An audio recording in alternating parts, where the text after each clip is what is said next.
Paul Atreides, once a noble heir, is now a fugitive. After the betrayal that led to the massacre of House Atreides, Paul and his mother, Lady Jessica, flee deep into the desert, where they are taken in by the Fremen, the indigenous warriors of Arrakis.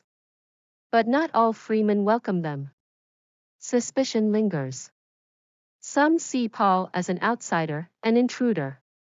Others believe he is the Lisan al-Gaib, the long-awaited Messiah who will lead them to victory. Killing is not his desire, yet it is the price of survival in the harsh world of Arrakis. Paul now walks the path of the Fremen. He learns their ways, how to navigate the treacherous sands, how to fight like a desert warrior, and most importantly, how to ride the colossal sandworms that dominate the planet. With each challenge, he earns their respect. But one bond grows stronger than the rest, his connection with Chani, a fierce and independent Fremen warrior. In the shadows of the dunes, away from the weight of prophecy, they find solace in each other. But while Paul sees love, Chani sees danger. She fears that the prophecy will consume him, turning him into something far greater and far more terrifying than the man she loves. Meanwhile, Lady Jessica faces her own trial. To secure Paul's place among the Fremen, she undergoes the Water of Life ritual, a sacred and deadly transformation that will make her the new Reverend Mother. The poison nearly kills her, but she survives, awakening vast ancestral memories. Yet, something unexpected happens. Her unborn daughter, Alia, also absorbs the power of the ritual. While still in the womb, she becomes conscious, inheriting the wisdom of generations before her birth.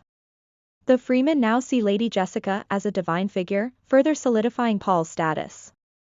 The legend of Muad'Dib, his chosen Fremen name, begins to spread. On the other side of the galaxy, in the dark halls of House Harkonnen, the Baron prepares his final move. His nephew, Feyd-Rautha, charismatic, ruthless, and trained to kill, is unleashed as the new ruler of Arrakis. Unlike Rabban, who ruled with brute force, Feyd is cunning, calculating, and a match for Paul in every way. The Emperor, sensing unrest on Arrakis, sends his deadly Sardaukar troops to restore order.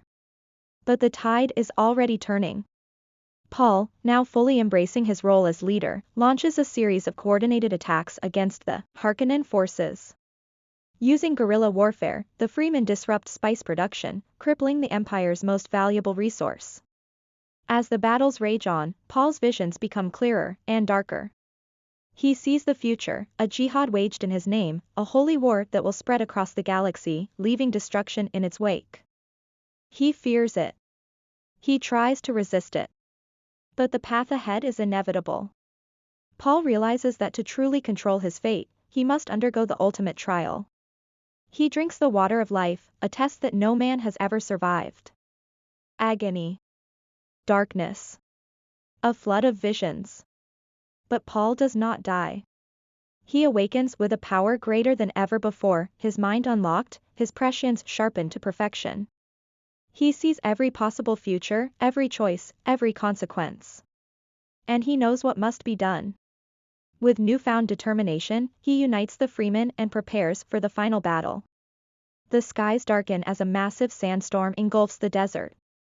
In its heart, the Fremen launch their greatest assault.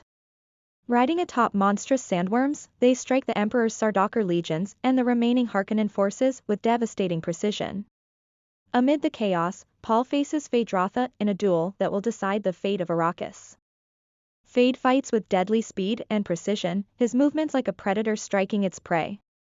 But Paul is no longer just a warrior, he is something more. He anticipates every strike, every move.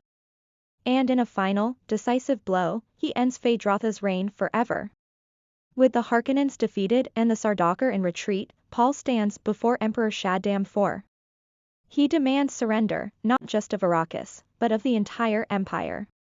In a political masterstroke, he announces his intention to marry Princess Irulan, securing his claim to the throne. The Emperor, cornered and powerless, has no choice but to accept. As the Fremen celebrate their victory, Chani watches in silence. She knows Paul has won, but at what cost?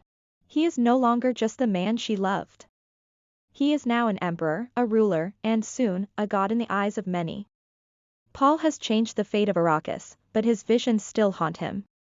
The war may be over, but the jihad is coming. And there is no stopping it now.